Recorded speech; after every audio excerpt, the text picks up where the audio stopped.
Alright. Let me know if I'm coming through. Feel like I'm coming through. Oof. Sticking a little bit, boy. So I'm back and I'm happening here with this iPad, boy. I can smell the new one that's on the way. I change right now, so you know. The belief is strong. Keep, nah, no keep. Did I write keep? Didn't that? The name of this video is that CXC. Alright, keep for it.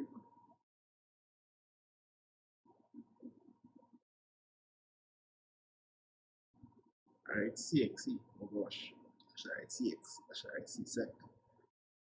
Yeah, the revision session. So you see, I have the notifications on here. Blessings, blessings. So it didn't really get married. Yeah, we're coming through this camera. Wait, sir. This is at 2 hours and 30 minutes. So that means this live can be 2 hours. So that means I'll be speeding it up. And accepting answers from the live comments. If you're watching this video after the live stream and you want to see where the answer, who are talking to, you need to click live chat. A lot of people don't understand that you cannot take part in the live chat. You cannot take part in the live chat after the stream has finished, because that would mean you're talking to people in the past, right? So people let's be responding as if they did live stream on the normal chat. Be very weird. Luke, please get my eyes up. Good night. So good night, everybody. We on like boil corn. All right. So 46 viewers. And then we're gonna take it through. Let me see if you could pull this grind. If you could grind with me through this, power to you. 46 viewers. Press like on the video. Let me get the notification popping as usual, right? So a chemistry paper 2.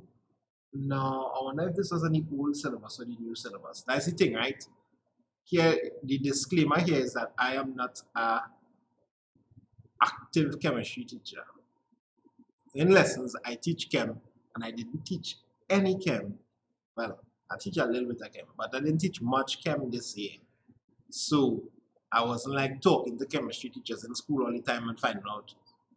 I don't know the exactness and everything, but I teach chem up to, like, well, we did stuff in mechanical engineering, and I teach chem for keep already.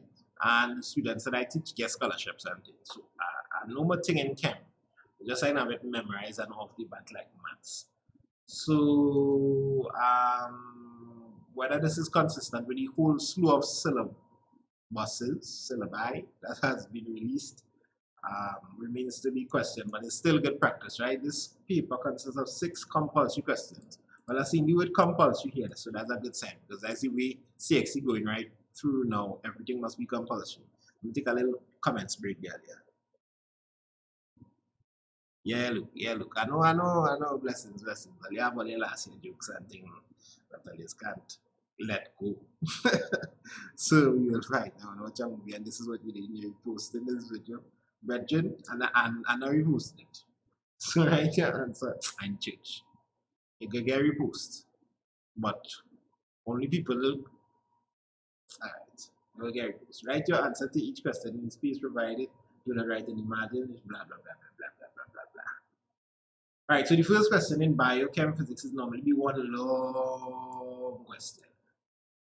Do not spend more than 30 minutes on question one. And the question is be so long, sometimes it get wrapped up in it and go over 30 minutes. So they actually have this advice for you here. Don't overdo it on this question. Take your time, brother. Go on it. Have more things to do. So question one is a killer. But the thing is normally be 3 marks, because this will look like 3 marks. You see solubility, that could be a problem. But it's normally be 3 marks like in physics and bio and thing, because it's be a graph and thing. You just reading off. It's like a lab. It's like a, if you went to your labs and do your labs, right? Or if you practice it. So the entire question is no, 25 marks.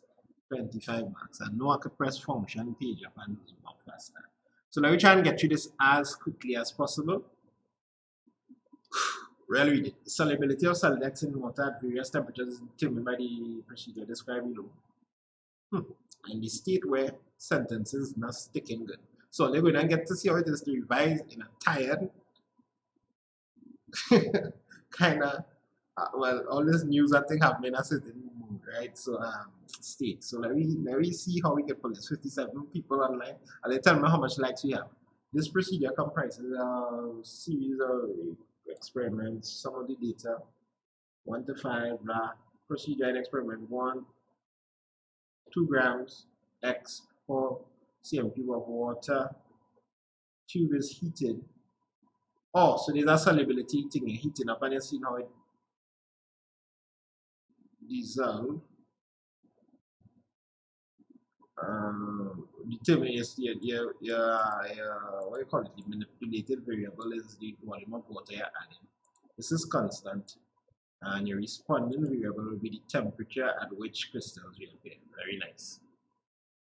In each of the same, in each case, the temperature.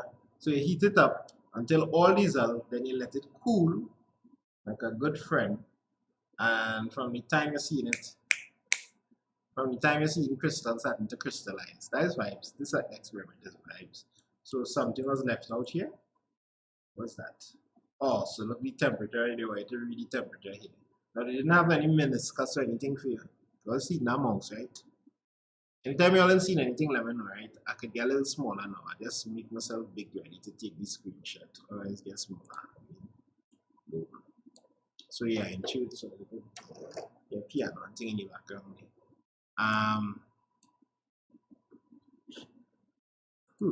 Complete. So you want you to experiment 1. Let me just verify and make sure they might be right thing. So this is 91. 91. Alright, you know the thing. 57. Right. So we could feel confident that we're reading it the correct way now. So we need the last 1, 2, 3. Let's get those here. Padao, padao, padao. Let's get that.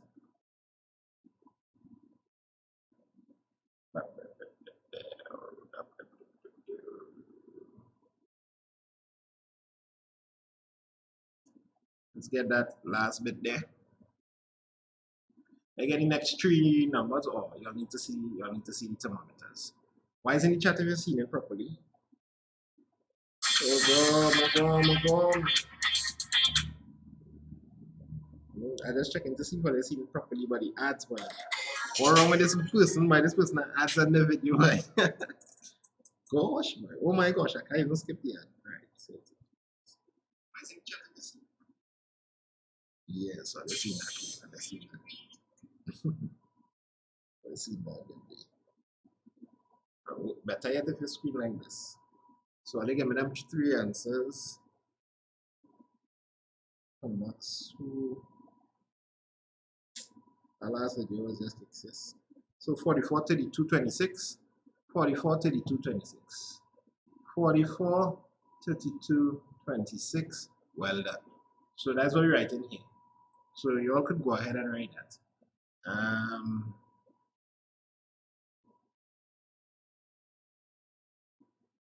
Now we need to look at the solubility of X in grams for 100 gram water. How are we going to look at this value here? Alright, I'm about to do a piece of thing here that I never really do before. Does it work? Yes, it works. Alright, so zoom in here now, right? 32. Oh, my camera coming out big, boy. 32. Are you seeing that? That's the numbers. Well, 32 was the middle one. I 32 was the middle one. I didn't watch it earlier. Who gave me them numbers? 32, 44. You don't want to take too long. I don't go faster. 26. So what we're trying to figure out is how we got this number. Now, even if you didn't know anything about solubility, I could decode a little 2 over 4 multiplied by 100 here. Well, if you didn't have a 2 over 4, somebody spamming.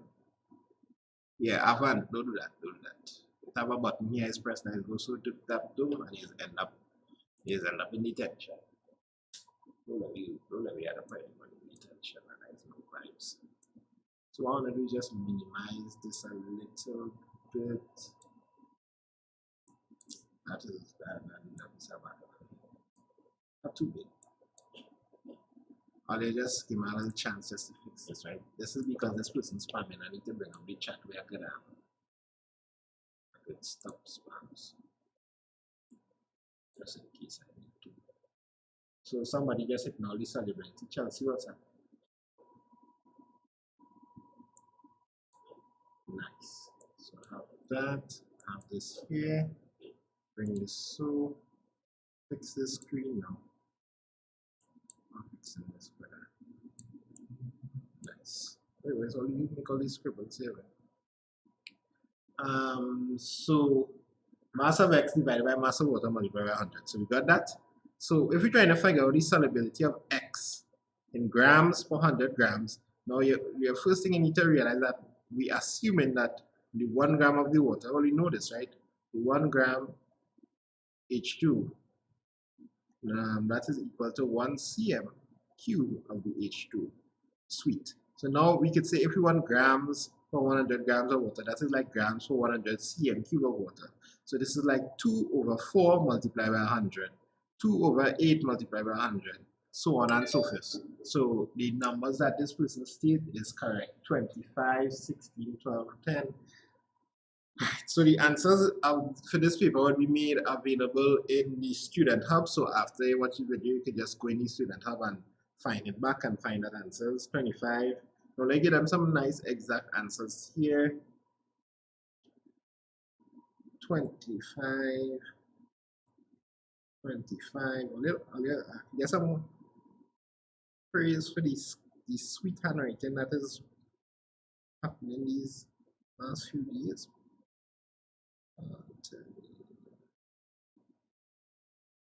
Good to formula was given in the question. Really? I didn't even notice. Let me go and check. So how are we doing this now? I'll just try to do this properly. Bam, will come out. Formula not here. Scroll down. Determine and mix. Look at here. Formula was given that each temperature solubility is mass of X divided by mass of water. Assume all of the assumption is here as well. Alright. If as a chem teacher, and I know automatically if they would give this formula, like if I was teaching chem in school consistently. But right now, just going and bare knowledge. Recording the temperatures using the axes of your graph. You join a graph of solubility against temperature. Of this against temperature in C. Draw a best fit curve.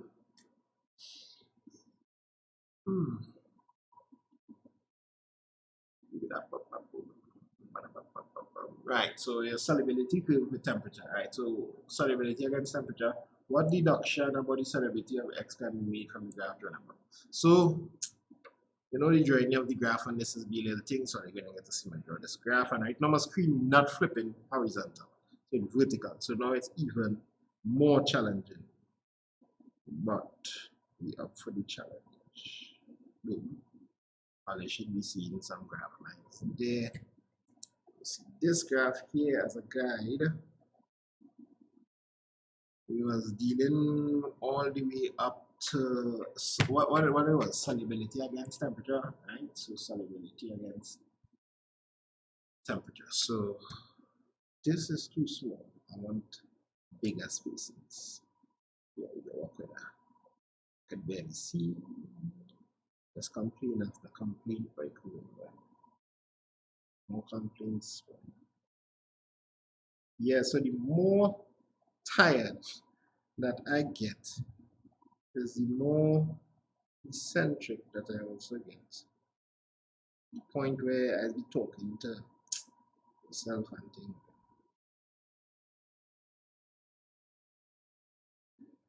So that we call that axis.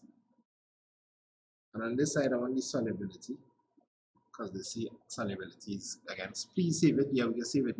As temperature decrease, solubility increase. Thank you, DJ7s, Kevin Songs. So all you watch your skills in this graph creation here. Why are you cutting on so fast? Please make your screen not cut off fast. Settings. Sorry for the side segue here, people, but this if I do it once now, it will save me some time. Right. Screen time, that's it. Display and brightness. Auto lock in 30 seconds. Full at 3 minutes, they were that. Oh. Now we have to 60, I'm going to 60, so you guys see 10, 20, 30, 40, 50. Yeah, we can do that. So now let me make it look decent, like human beings. 10, 20. Was a scale given? No, suitable graph. 10, 20, 30. You may have to turn this graphic sideways. The graph that was given, I'll show you. I'll peek just now. But is one? Yes, a graph was given. A graph was given. The more time you get, the more sleeping. Alright, so a graph was given and it was disjointed as well. So like it started on 10, it missed out the whole of 20. It missed out the, I want to copy that vibe that the graph have. So I'm gonna copy that vibe. Sorry for the delays. This size. You know what? Forget it. So it's like if the graph started on 10, then there was a disconnect, and then it's like if the graph started on 10 here, 20, 30, you good with that? 40, 50, because they draw this axis way. The reason is they don't want you to waste time doing things like the field not going to really affect the price of milk. 10, 20, 30, 40, 50, 60. They just want to see the test and the chemistry aspect. And this one started on 20. The graph they gave you started on 20 here. 30, 40, I hope I have enough because they're going all the way to 100. 50, 60, 70, 80, 90. So you'll be teaching yourself 90, 100. Yeah. So you look tired, man. Yeah. So you feel you should sleep and come back tomorrow night. No. We're going through. You see, last year, when students see me going through, all of a sudden they realize they could go through too. So what we're looking at here, boy, the first point. So what we're looking at is the points. And when I can see the points right now, so I'm gonna go with no word fit, right? We write these points before. There was 9150. That's not the first point, that's like the last point. But let me put it in one time. So 9150 is, ooh, this is really helping me. 9150 is over here somewhere. So 9150. Boom. That looking more like 92. Bam. Right. Can't take so long to split the next ones. 57, 25, all the way down to 25 already. But at least it dropped to 57. So they paying here, so that's not 57, that's 59, 57, and then 44, 16 point, 16 point, 44, 16.7, 44, 16.7. Yeah, the reason I'm here is because all my equipment, sound equipment and thing, for the live stream is in church because I help in the church to do a live stream tomorrow instead of people coming to church and so the church with live stream and everything. Although that was correct, I feel like that was correct. What was the next one? 32, 25, 32, 32, 12, 32, 12.5, so about here, so, and 2610. There, so you want a little curve, your best fit curve. Now is the moment of truth. That's very bad. Y'all, this curve will be very hard for me to draw. Like if I have a pencil and I have my things properly, I could draw the I've never seen the entire graph. Okay. Thank you for that.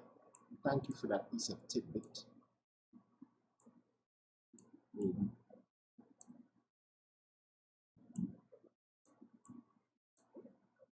So why nobody say anything from before, right?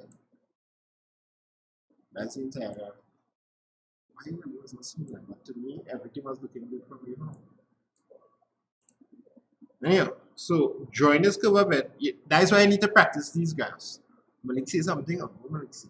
Delete. Right. So you need to practice drawing these curves.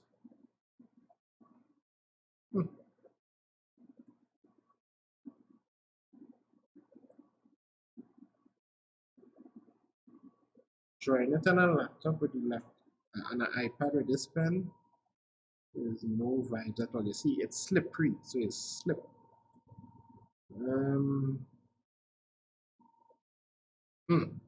That little bumpy. You don't want a bumpy thing like that.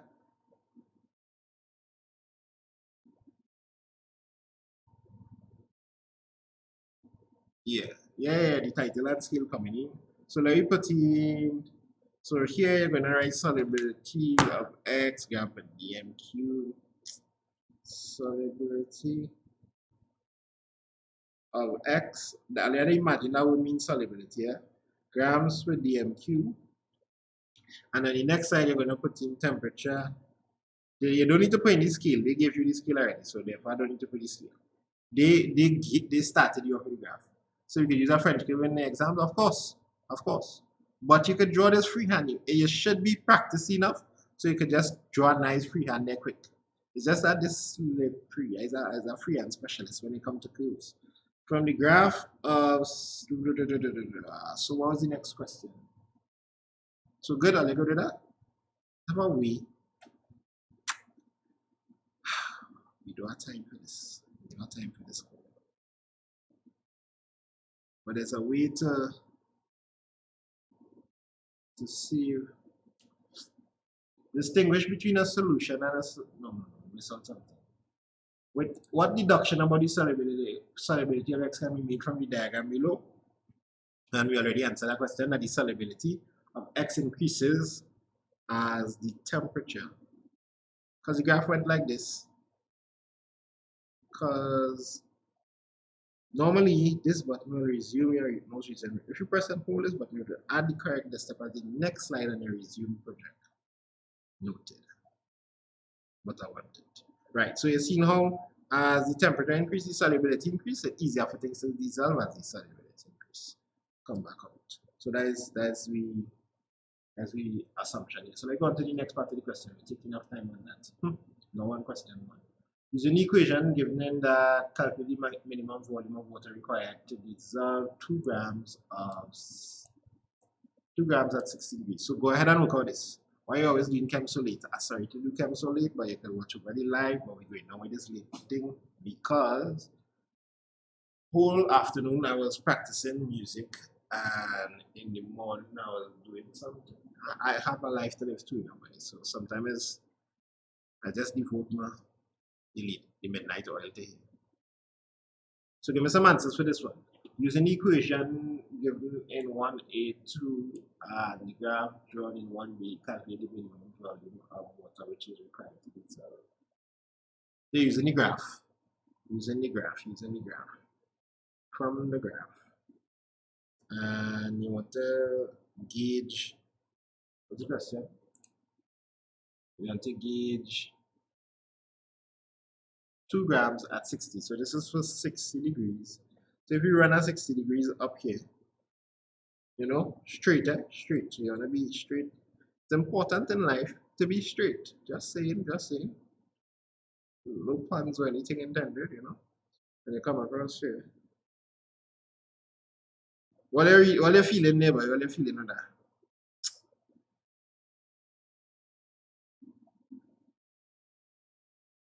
I'm feeling at 27. They got a whole lot 27.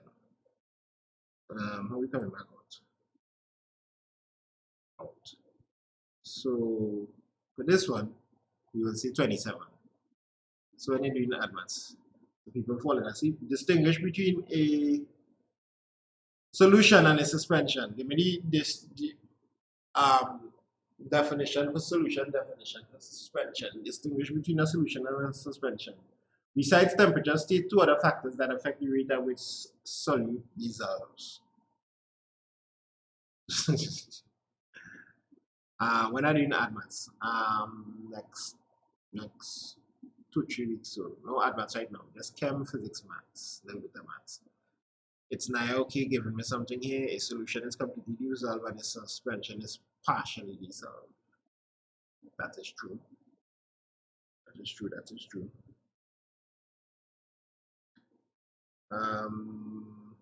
Anything else?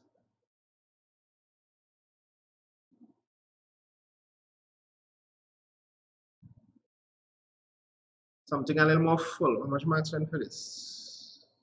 Yeah.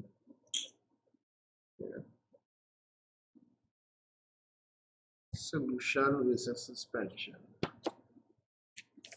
Anybody has something a little more sweet for that? So what you're gonna do is go through the I think it's like the second or third chapter. You might see this. Yeah, second chapter. Mixtures. So you have solution, suspension, colloids. You might want to use the big word, the homogeneous,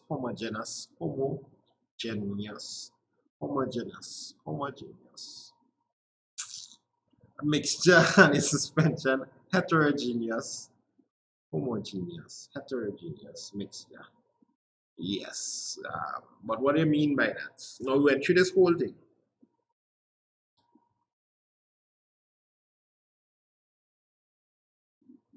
We went through this whole thing last year and do this whole topic inside out. This solution is a homogeneous mixture of two more substances, right? So we have any answers there, you don't take too long in that. So you want to distinguish there, but the word distinguish between means you need to kind of write it in a kind of comparison form.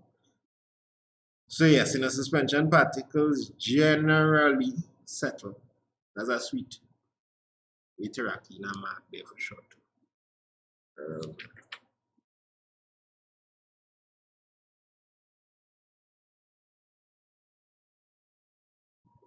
Yeah, generally settle. Suspension settle, colloid doesn't settle, right? Colloids. Right, so and you could talk about it in terms of the size of the particle. The solution is small, extremely small, but the suspension is a little bigger. It's bigger. The visibility, suspension, you can see it. Solution, you can't see the particles themselves, right? Even with a microscope. Sedimentation, so it could settle. So once you start to talk about 3-4 differences in between like that, you get you. Suspensions disperse light. Solutions do not like to pass through, usually, and that's about it. This besides temperature, state two other factors that affect the rate at which a solute dissolves.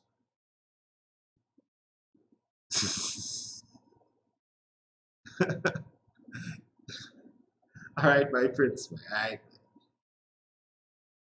Despite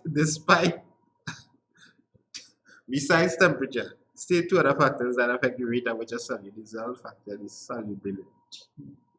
All right, yeah, okay, that could be one. No, but they say a solute. So assuming it remaining with the same solute. So I wouldn't put that factor, right? Catalyst and surface area, yes.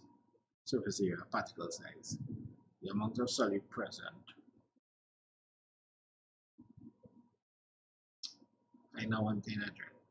So I would say surface area, particle size, I might put catalyst. I would just say pressure, concentration, how much present here.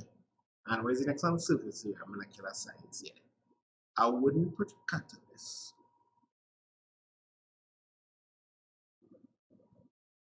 Yeah, so those three are like my best my top dogs thing. All right, next one. You draw your graph, you rack up that. G. Complete the table to show the observations and inferences from tests carried out on a solution M.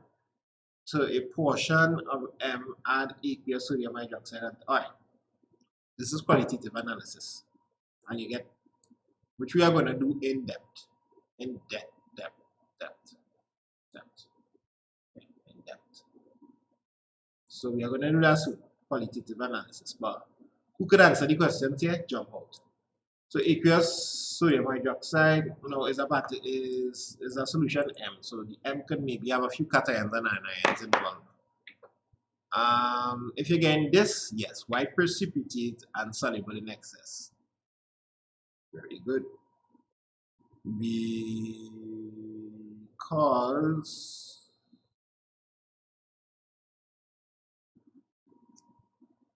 white precipitate, soluble in excess. The calcium insoluble in excess. Let me just verify that. As I say, normally this in my mind somewhere, but let me pull up the table on this. Like, because I didn't practice it whole year, like I would normally be doing. Not the tip of my tongue, my mind. Right, precipitate soluble in excess. Yes. So the calcium is insoluble in excess. So you notice the calcium get knocked out here.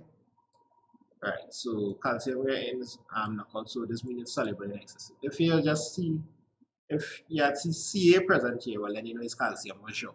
So it's one of these three. And they normally go with these because these just go together and you need to get extra test and thing. The second portion of M, add aqueous ammonia until in excess. White precipitate form, precipitate soluble in excess. So we're gonna tell them here again. Nice. So please unlock. Zn3 plus zinc 2 plus lead aluminum. Precipitate soluble in excess. Who is be soluble in excess when it comes to ammonia? Zinc,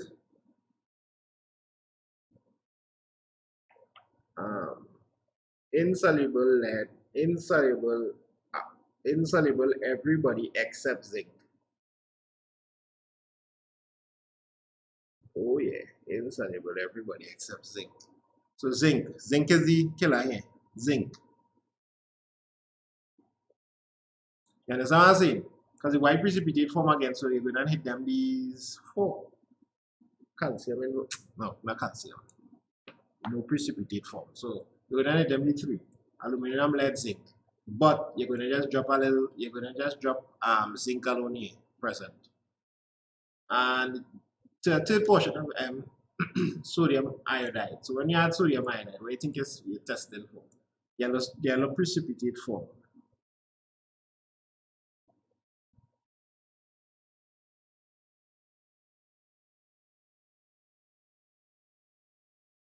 So let's bless up. Bless up. So we got the answer for here. We got the answer for this part here. Oh yes, y'all. Don't forget to press like in the video.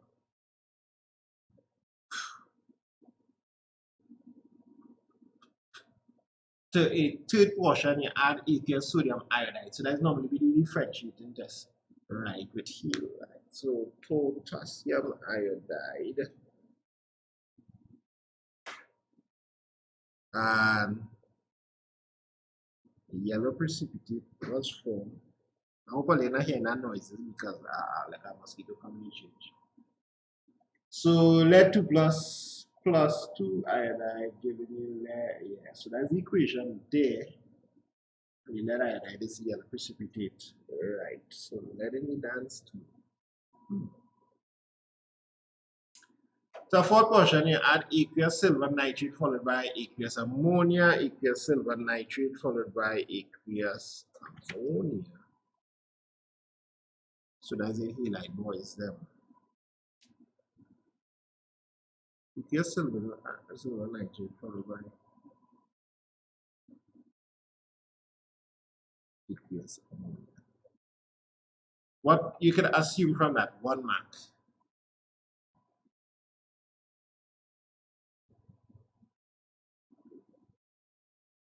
If you get no reaction, no halides are present, right? Because nothing happened, but all right, no halides are present. Well, that's the short thing you could see, no halide present. Maybe you might have nitrates or sulfates involved, but you can't say for sure.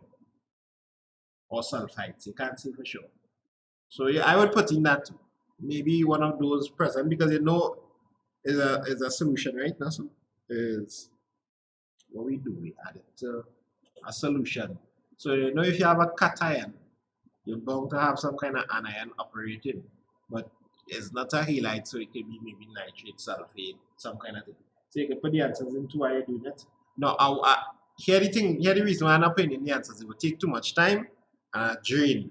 But the answers are available in the student hub, right? So that's why I'm talking through the answers and I'm moving kind of fast. Sorry about that. This is the first time I'm never not putting the answers. But if you didn't hear something that I say properly, just ask me. The answers will be available in the student hub. Different, like some of these answers, like when I draw this, I'll draw this. I might even draw that. This is the chlorine. Different halogens, halogens. Alright, we done this though. That was it. We didn't ask it to see what it is. Alright, so we done. Different halogens can combine to form compounds. One such compound is iodine chloride. How do you say this? ICL. What is the name for ICL? Why let's see that screen. Let's see this. Why James Charles at the top of my YouTube? What is this? I'm not subscribed, I'm telling you.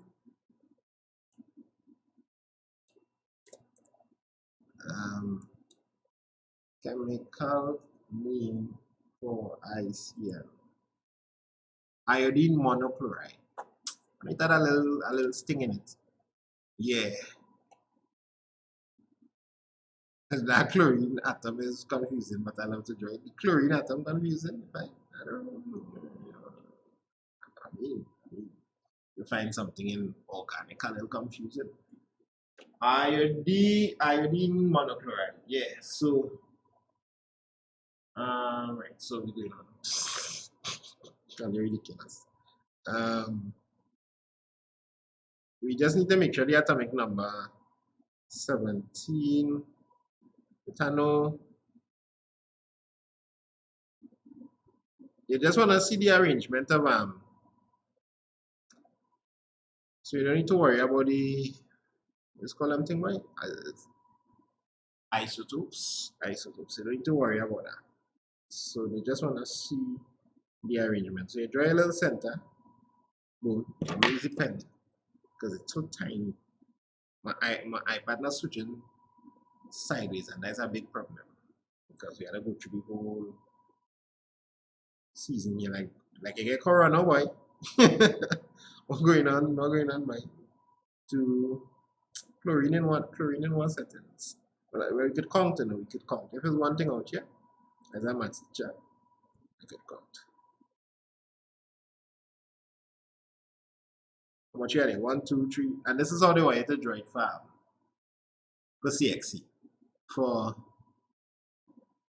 keep is have a little more tension in the orbitals or something. 1, 2, 3, 4, 5, 6, 7, 8, 9, 10. 10 and 7 is 17 all the time. So I just need 7 more. 7 in the outer shell means it's a halide. So you know we cooking it coal gas. 1, 2, 3, 4, 5, 6, 7. So all that's will go work. We taking that and we taking the marks and we going through. What's the next question? Use valence shells only. Draw a. I was supposed to just click on it in a certain way so that I will go into the next thing. So, yeah. Somebody say hi, sisters. Yes. Let me back out of this. Let me do the bonding part now. Scroll, and you see it. I can't really see the bonding part. So what type of bonding going to take place here? Now notice they say using, read this here, using, let's see now, let me zoom in a little bit. Now zoom in. I hope I'll see in order right. Using the valence shells. So why not dot and cross? Well, I'm going to use the dot and cross now. But when I join it by itself, it doesn't dot and cross all the electrons is on the one chlorine. But when I join it,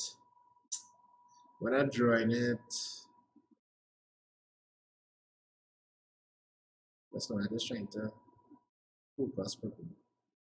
When I'm drawing the bonding now, the ICL bonding, and I need to, which is what kind of bonding? I'm holding now, I'm trying all this new trick. When I'm drawing the ICL bonding, I will use the dot and cross business.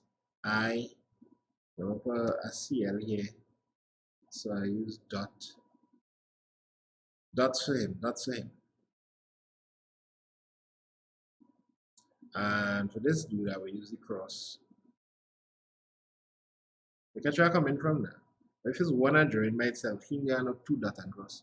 This wheel is not two nut metal, which means covalent, so covalent. So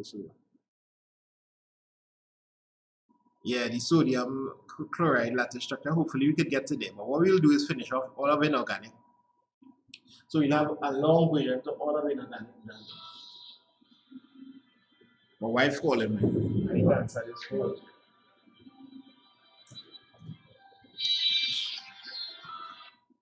Yeah, talk to me.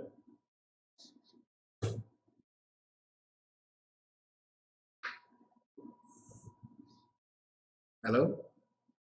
Yeah.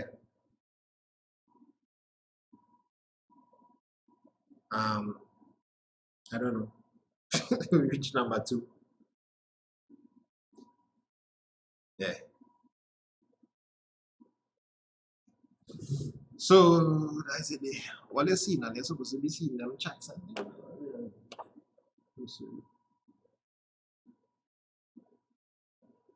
We already do remember the display number chat something. Yes, we focus it. So that was all the time. Why did bother before? Using, so we finish. I go on to the next question. What you can do? Backs out now. So I have to keep holding now, and that's how you work. All right. State 2 reasons why ICL is expected to have a low melting point. Why is it expected to have a low melting point? There's a church here. Yes, I'm in a church right now because, as I said, my equipment set up here because I plan to use it tomorrow. The helping the church to not have people in it, so they'll just stream whoever's singing, whoever. State 2 reason why we figure out the name of this iodine monochloride. Iodine monochloride. Because of the bonds are weak intramolecular force. That's correct. Intra. What's the difference between inter and intra? Let's verify that again. Difference between, one has to do with the, like, this is bonded here, strong covalent bond. But then between the having next brethren and sister and then they don't really want to talk to each other, remember. So one has to do with this bond and one has to do with the bond between him and the brethren over there, you understand? So difference between intra and intermolecular bonding. So intra, the forces that hold atoms together within a molecule. So you use the wrong word there, it's inter, not intra. And I was feeling that, and I was feeling that access denied. Really going on BBC master, but you know what? I'm tired. You have to take a little hide. You couldn't really see what you're saying. Alright. If you couldn't see what you're saying, Google block it. So I'll get a blind. Impurities, van der Waals forces. So you have weak intermolecular forces, and you can use the word van der Waals if you want. All right.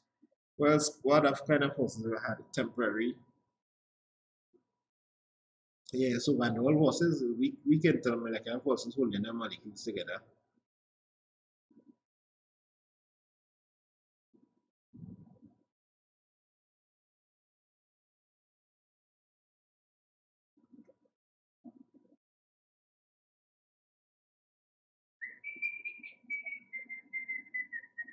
They say two reasons. We need an next reason. Two reasons.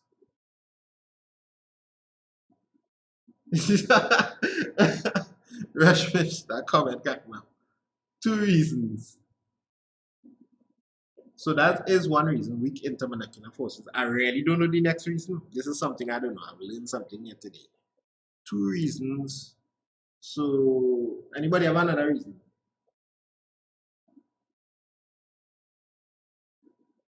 There's weak intermolecular forces, low melting point, not impurities of iodine monochloride. Now I know chlorine is highly electronegative and iodine don't really care about nobody iodine low. Because what a weird search.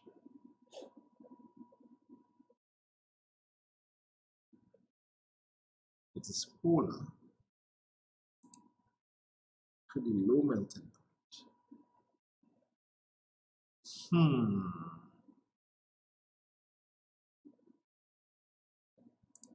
Nobody can really get my next reason. I need to take this that chem teacher because it's a non-metal when you hear, but that's another reason that there is no melting point in my why. We know for sure the weak van der Waals, weak intermolecular forces cause it have low melting point.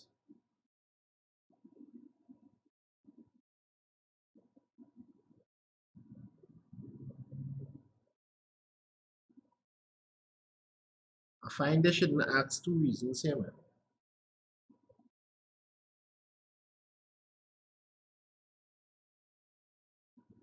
Yeah, but if the electronegativity of the two atoms are different, right? That would mean it have a higher that would mean it would have a higher melting point than if the electronegatives were if they were the same if they were what to say, have the same electronegative values. Also, because they wouldn't have a dipole, they wouldn't have a pole, so they wouldn't form permanent dipoles. So that is a little fishy. I don't. No, I feel like that's the next.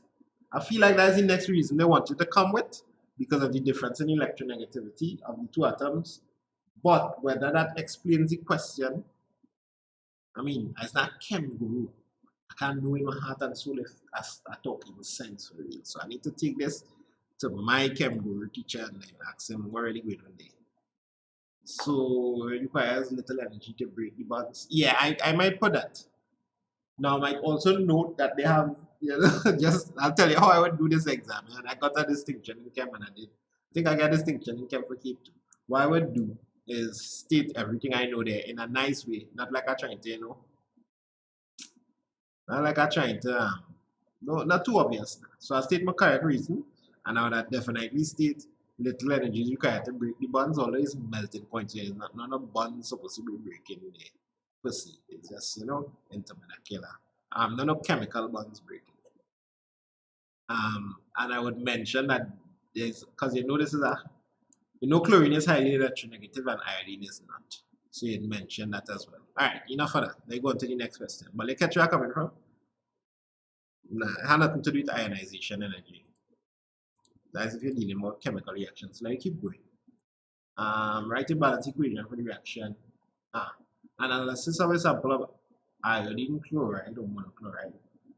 Large size weak bonds. That's to me like that the same thing like saying it have weak bonds. Chlorine would rather accept than share. But what does that have to do with low melting point? No, even in these answers that we have here, I'm seeing that. But what does that have to do with low melting point?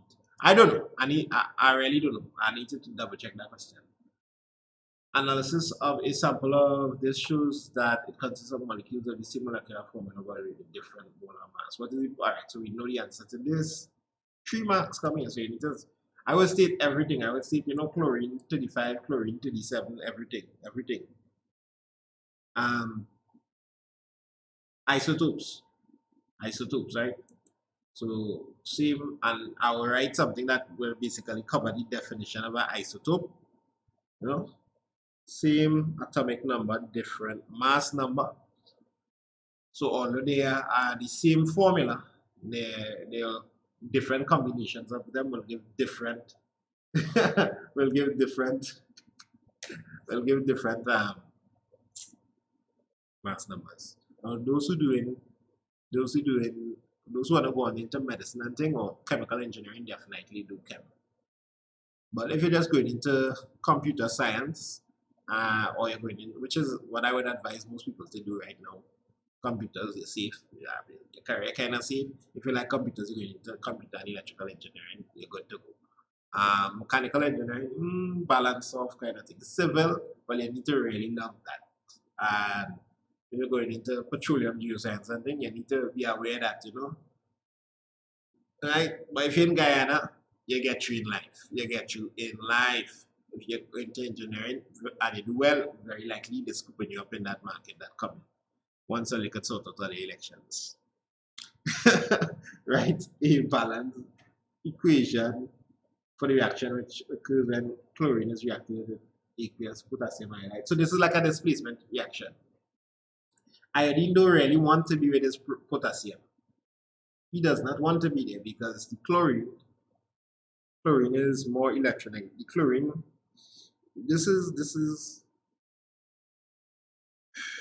a love triangle kind of thing when I take this here, but I just write the equation. What is this mosquito trying to bite me since I reached there, right? Mosquito is at church. Alright, so chlorine gas plus potassium iodide, Ki. Yeah, well, anything engineering, physics, anything engineering. Ki, Ki something bang. Yes, no, I shouldn't put it too there. I should really balancing. We should do the balancing. Displacement. So CL going to run the show there. And now we ending up with a I2. Now I2 sublimes. Iodine sublimes, right? So what we gonna do? Gas aqueous. It's kind of suspect. States a little iffy here.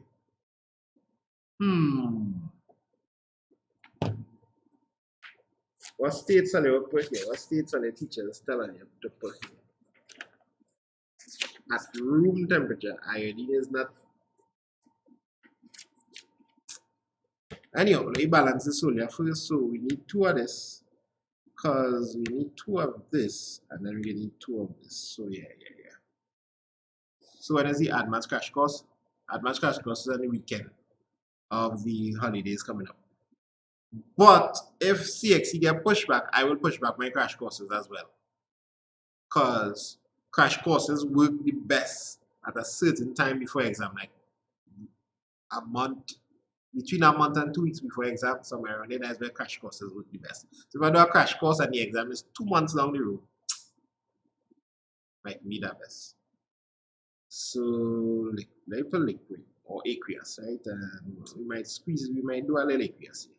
But based on the balanced equation you have written the above, although aqueous, suspect. Based on the balanced equation you have written in the above, determine the change in oxidation number that the iodide ions undergoes. So what's the oxidation number? What's the oxidation number on the iodine and what is the change it will undergo?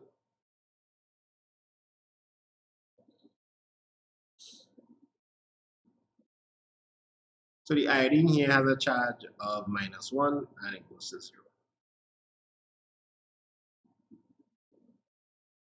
Why is that 2 max? All right, so if it's 2 max, write the half equation. I minus going to lose 1 electron. That's how you do it. To give you I2 shots. 2I, 2 electrons. Because we need 2 of them. Boom. So went from the oxidation number, went from -1 to 0. Are you going to do that? So you can give the reason elements in its free state. So when you will be continuing in organic chemistry. So the next time I should be kept. Now, I don't know if I'll take a breather tomorrow because I really need to finish putting some marks and recipes. I'm sticking to do that. So I don't know if I might take a breather tomorrow.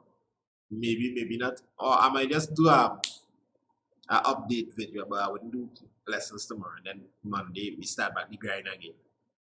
Next question. Based on the balance equation you have written above, state symbols, I forgot the state symbols, equals the liquid. Based on the balance equation you have written in the above, determine the change in oxidation number. We just do that, whether chlorine is acting as an oxidizing agent. I'm not taking no break, matter. I need to go, I need to finish this. Whether chlorine is acting, and if I say I do it, whether chlorine is acting as an oxidizing or reducing agent. Alright. Oxidation is loss of electrons. Reduction is gains of electrons. If you aiding and abetting anything like that, you are either an oxidizing agent or a reducing agent. So, just now, who lost electrons? We good friend the iodine lost electrons. So, oxidation is loss of electrons, and I remember now with the oil ring.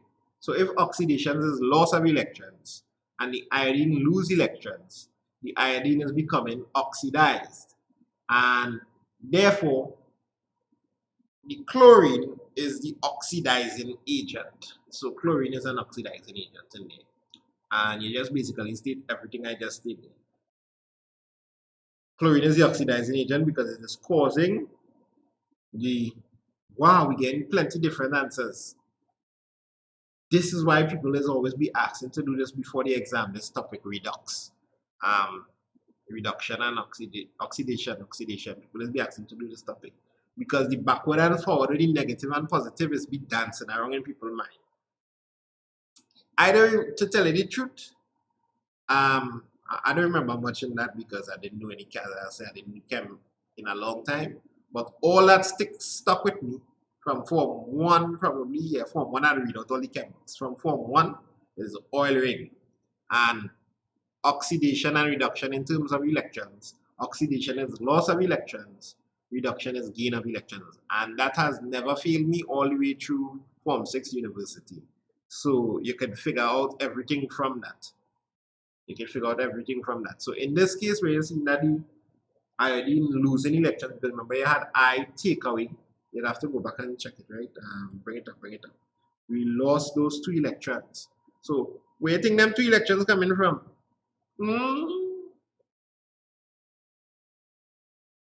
Oh, where do you think them 2 electrons going to? The 2 electrons are going to go to this guy, the chlorine. So the chlorine accepting electrons. And because, but you're thinking in terms of the iodine, because it make the iodine lose electrons. Blah, blah, blah, blah, blah, blah, blah. All right, and let's come out of this. Enough talk on that. Keep going. You see, I just get a call. This is why you do a video on the topic. State 2 natural sources of hydrocarbon. Oh, so you got into organic chemistry here. How much questions is that? 6? Say two natural sources of hydrocarbon is very easy. I give me them answers, right? You do the next one, fractional distillation of crude oil produces. So we're talking about fractions, fractionating column and thing. Three of these fractions, like 1, 2, and 3 are shown in the right. So you're talking about the number of carbon in the atoms. Have a word for this. Can't remember. Identify one of these numbered fractions. Fraction number. The word for number of carbon in the carbon atom of an organic compound. Fraction name. So you need to know these fractions, right? At least in the syllabus that I was familiar with. You need to know these fractions. So petroleum and crude oil, natural gas, we take in that. I will take crude oil and natural gas. We waited for the fraction and the fraction name. Anyone will do. Anyone will do. One is natural gas, right? We take in that. That's the floaters. What type is this one? Oh, they didn't really state that homologous series. So yeah, natural gas, refined gas, yeah, we're taking that. That's why I'm antenna bed in here.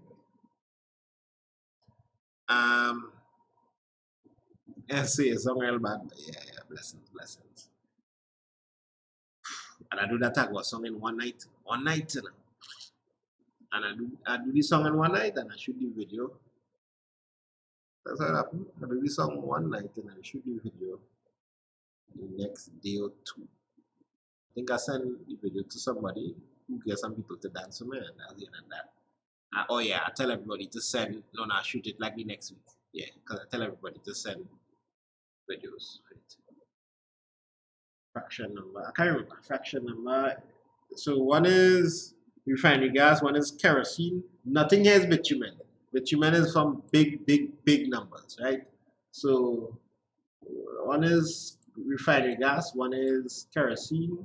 And one is what do you say? Oils and waxes around this. So we will go through this. Actually, I did go through this. So check out my organic.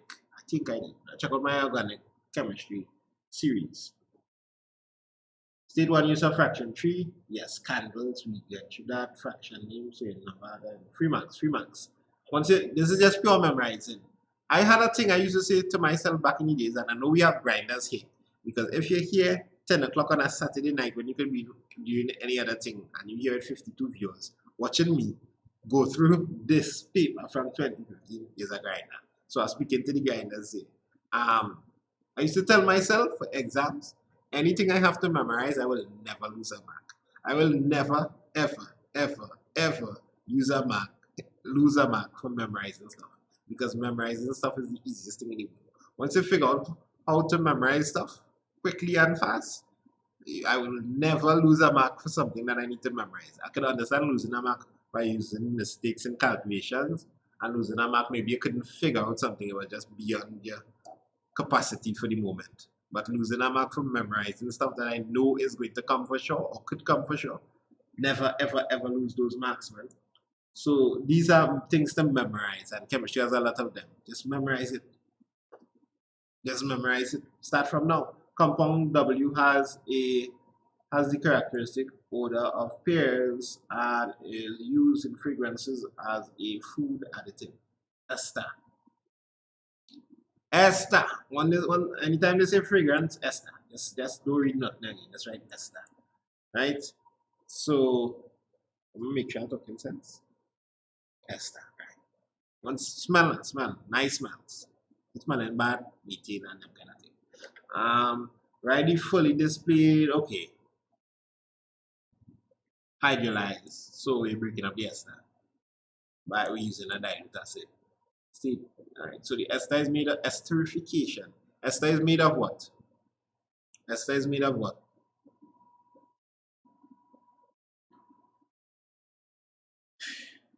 Form 3 is taking this quarantine. I didn't get them wrong. Like if you're in Form 2 and Form 3 right now, just rock back and watch some Netflix, my brother. Just rock back and watch some Netflix. Or or learn something. Learn how to play the keyboard. Learn how to play, increase your football skills. Increase your gaming skills, even if it's that. If you like the game, really learn a game good. And a decent game, and not a stupid game. Not a strategy game or a game that really testing you. Acid, somebody actually said what it is. Ethanoic acid and propanol, ethanoic acid, and 1, 2, 3, prop.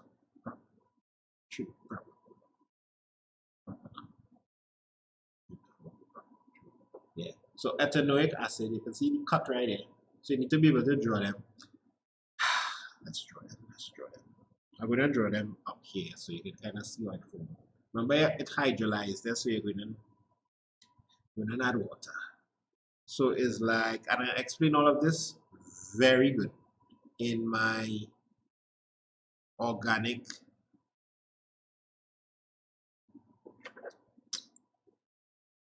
I want to say in my organic series video.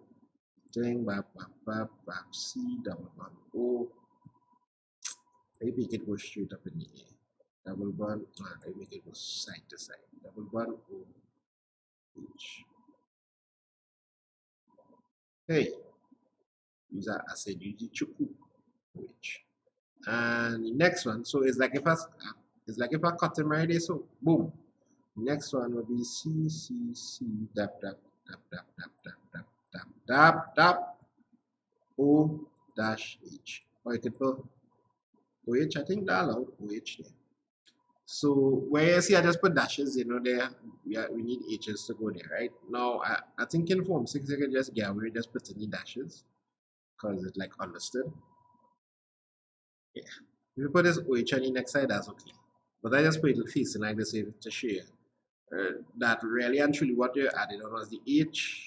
You could be a little smaller, then that's OP, opacity on 1. So that's H, and this OH is where you already add on, hydrolyzed.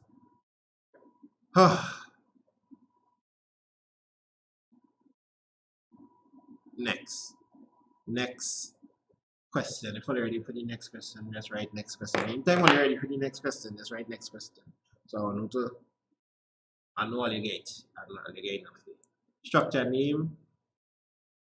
What? And state the name of any one of these structures, or somebody state the name of 2 of them already. So we got to go. Ethanoic acid, propanol. Glucose, a monosaccharide can be. Alright, so this is polymers. Say the name of the polymer. This is what is happening here, right?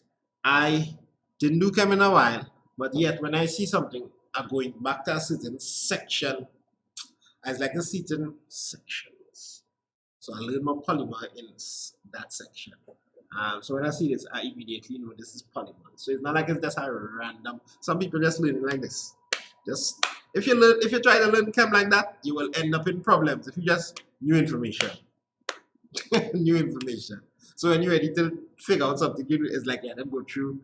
It's like somebody giving you papers and you're stacking them on top of each other, and then they tell you 5 money paper they get on this day. You gotta go through all the papers. You gotta try and learn it in segments, trends, this trend, maybe this link with that, so you link that with that. See it in a kind of pattern and a form and a fashion. So alright. Polymer glucose, starch we inside. Partial structure of polymer glucose. Yes, so I taught you how to draw the polymers for all the polymers that you need to know for CXC in my organic chemistry. This whole question is just going to be destroyed. This whole question. Number 4. Number 4. 3. It's just going to be destroyed if you study that part of the thing number. Partial structure. So I'm going to leave this for homework for you all today because I'm running out of time here. It's 10:17. I kind of had a bus. So polymer of glucose, we got that. Partial structure of glucose. I'll show you how to draw this on in the work that I have, in the solution that I send here. This diagram is not the advised diagram for CXC. So I will have to I will have to not do this one. I will have to not, you'd have to, I'll put the note here, this diagram here that they put in the solution, because this is not my solution. The solution, some people on the student hub. Nah, I like this diagram here. Stephanie, give me a break. All right, so a student is asked to distinguish between a sample of glucose and a sample of its polymer. He adds water to separate portions of glucose and its polymer and stirs. So the expected, all right, the glucose will dissolve, the polymer will not dissolve. Glucose will dissolve, anybody see that yet? Glucose is soluble. Right, so they just stated, they didn't even say to explain it.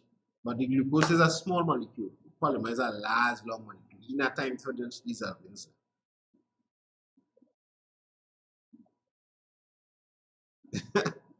The monomer shown below undergoes condensation, polymerization.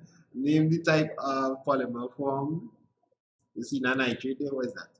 And give one, you see na nitrogen there, so you immediately know what that is.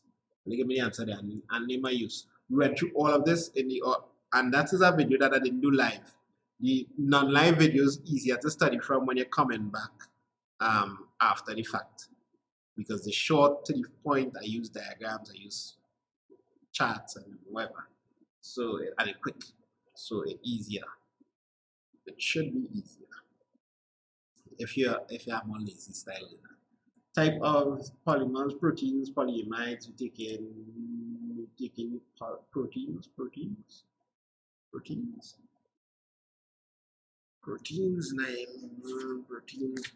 You take any proteins? Polyamide, I would put polyamide over protein, you know? I might put polyamide. Bigger category, right? Yeah. I just take polyamide.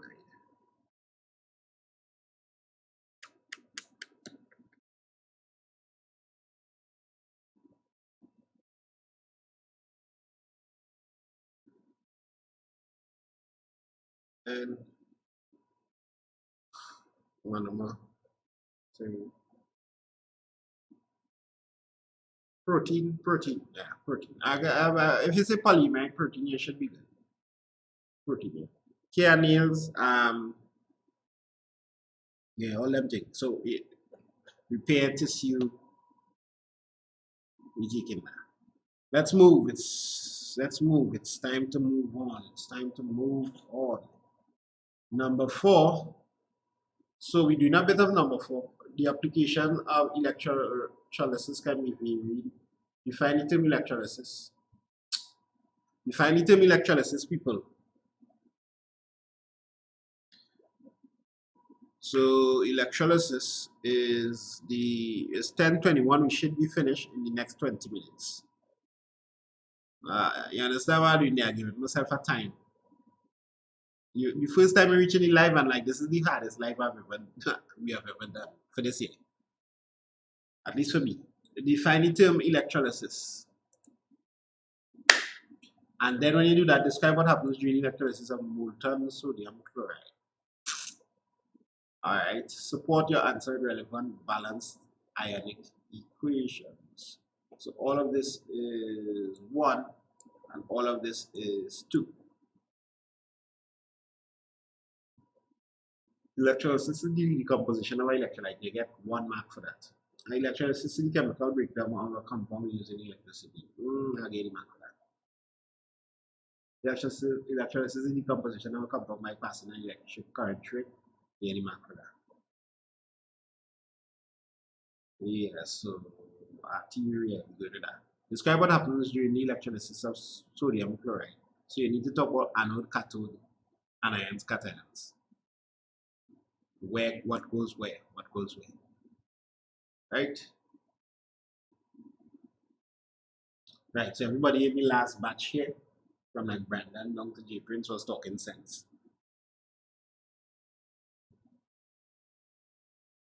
Now again, 4 marks here. So you need to come through clean on that sodium thing. Where. I don't like Right, so what the reaction and the cathode reaction and the and I feel I need to write here. This is one way I need to write.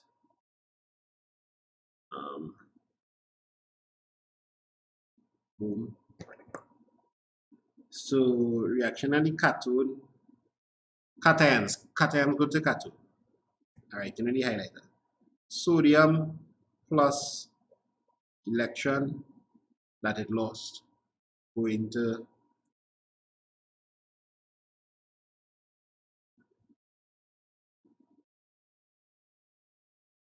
sodium liquid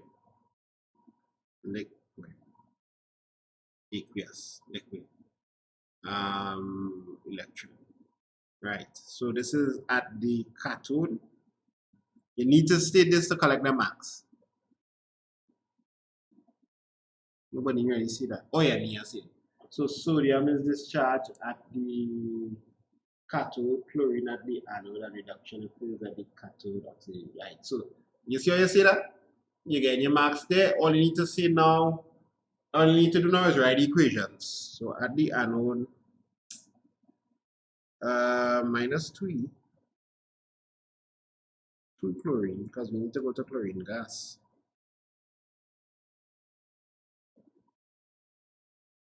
Liquid. Negative.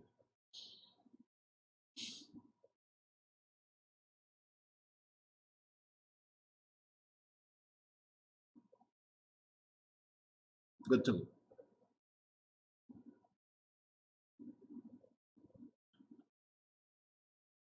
Nice. Next. That was good enough. Next. Aqueous sodium chloride can be electrolyzed using inert electrodes. Discuss the effect that the position of ions in electrochemical series has on the product of this electrolysis. What? Oh, like what will come off where? So talk to me about this one. The first question said molten. That's why I use L. But when they say aqueous, you use aqueous, right? So the second one is aqueous. So if it's so they normally do this question. And this is 2015. So there's chances that this question popping again this year. It update. So and when they bring it, I feel like I do this in my exam itself. When they bring it, they like to talk about the molten sodium chloride and then they like to talk about the aqueous sodium chloride. And electrolysis of the molten one, something happens. Electrolysis of the aqueous one, something else happens. And it has to do with the position of the position of ions. Oh gosh, I'm tired. On the series. So what we can expect at the anode and at the cathode. Yes, so people brain cells falling out. Shout out to these 45 people that are still here. I mean, people will be watching it after the fact, but it's a weary vibes right now, and people still here. So blessings to them. Yes, I will watch this video later. So we're just waiting on the answers for at the anode and at the cathode. 1 a.m. is 1 a.m. Where you living? Where you living, by? In Italy or or London? Right now it's still 10:26 out here. Nah, not going no, man, not going no. We nearly done. Better we finish, eh? Are you ready to finish? Why isn't each chat people making it to the end? I'm just waiting for the cathode and anode answers here, people.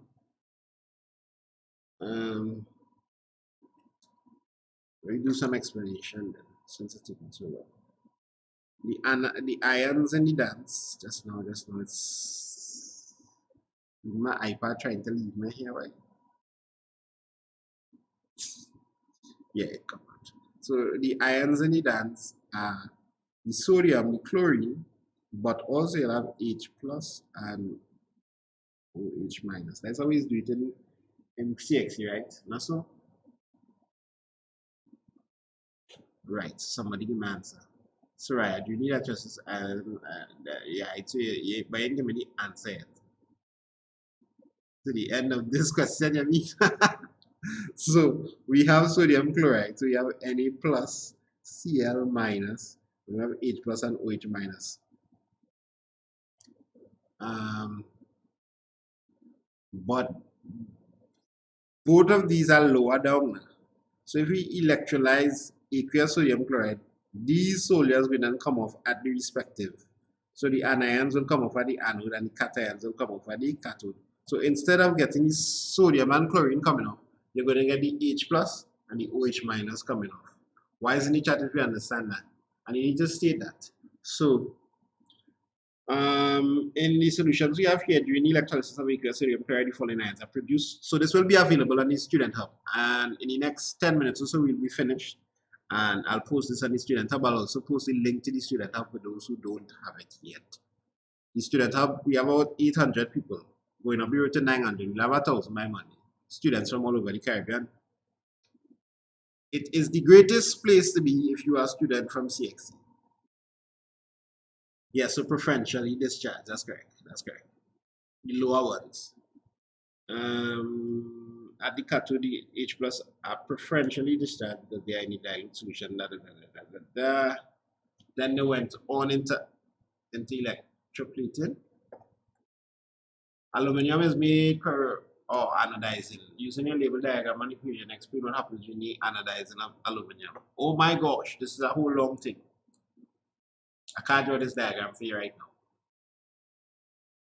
Unfortunately, this question will get skipped. Unfortunately, this question will get skipped. So if you're watching this video after the live, don't frighten. Between me and you, before the exam reach, you'll probably have a nice video up.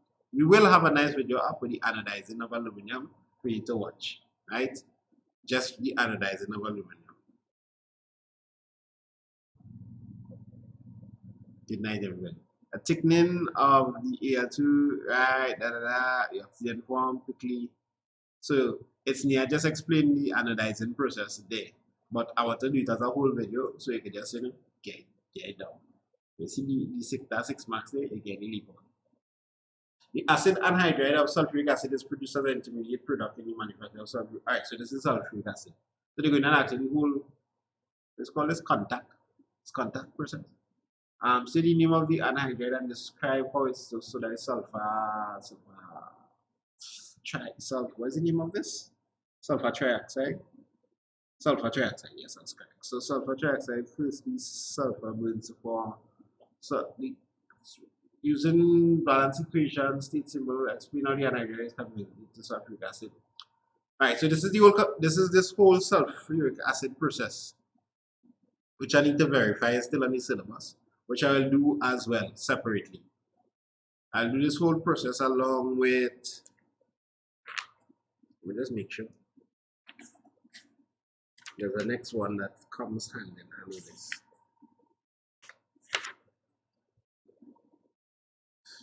Sulfuric acid. Why is it not here in my book? Hey.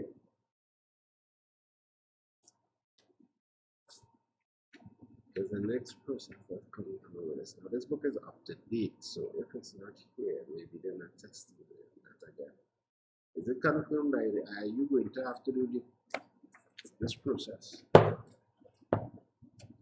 going to mute that student hub, them that's real talk. Yes, I on the rules in the student hub it says to mute certain channels if you want. So like the lobby, definitely mute. News and updates, mute.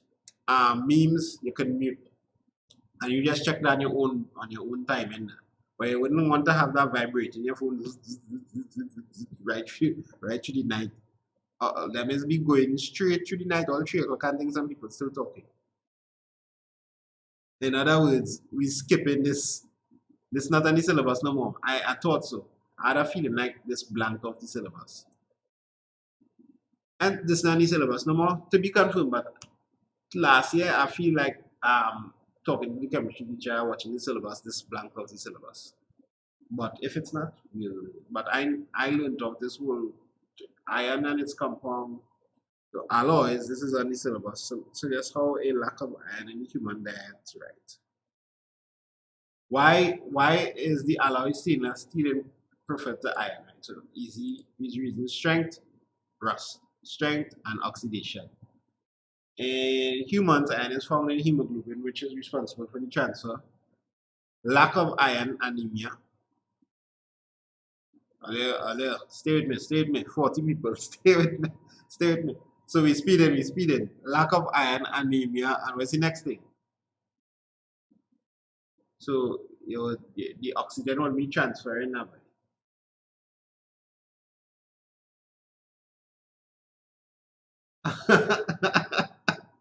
This chat, click if you're watching this video afterwards, click the live chat. Click the live chat. So this is the answer for question 1. Alloys, I just stated it quick.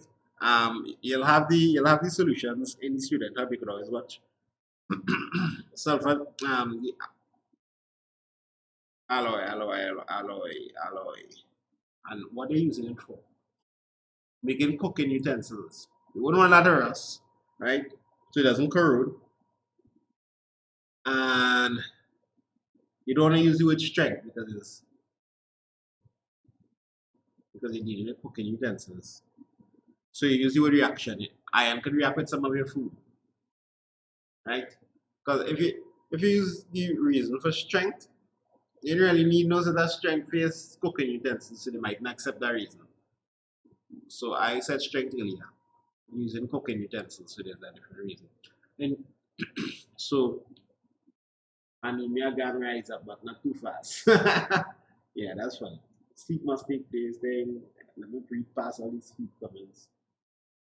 So anemia, right?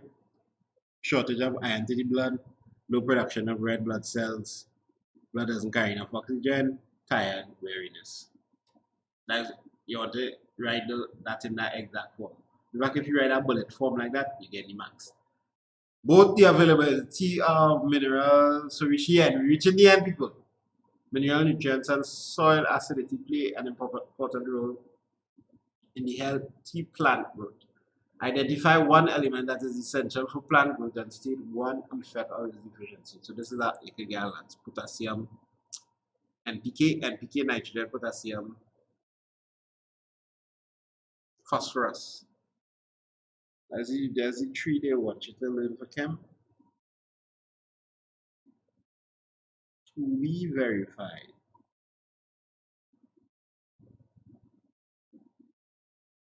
Yeah, NPK. Potash. Phosphorus deficiency. Can't get the chlorophyll mean. Nitrogen, yellow leaf, slow growth. Let's call this chlorosis. Potassium, wilted. Brown spotting, damage from heat and frost. So memorize those things. This is just something to learn that we'll be coming up to. And finally, oh shucks, not finally. Woo! To reduce the problem, Lime is added a leave out a question. This design an experiment to investigate the effect of the deficiency stated in A1 above unplanned growth. So whatever you use here, you need to design an experiment with a healthy plant where you're giving it and a plant where you're not giving it. And see the results. Right? But you need to state your things properly in the experiment, which is in the solutions again.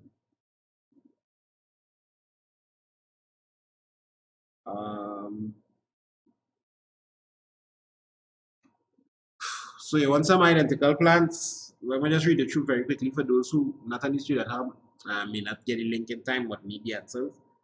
Take 4 identical plants, plant each of them same spot, same structure, same soil, given all the 2 of them will get all the nutrients, and the other 2 will have low quantities of whatever it is you're testing, whether it's nitrogen, NPK, nitrogen, phosphorus, potassium.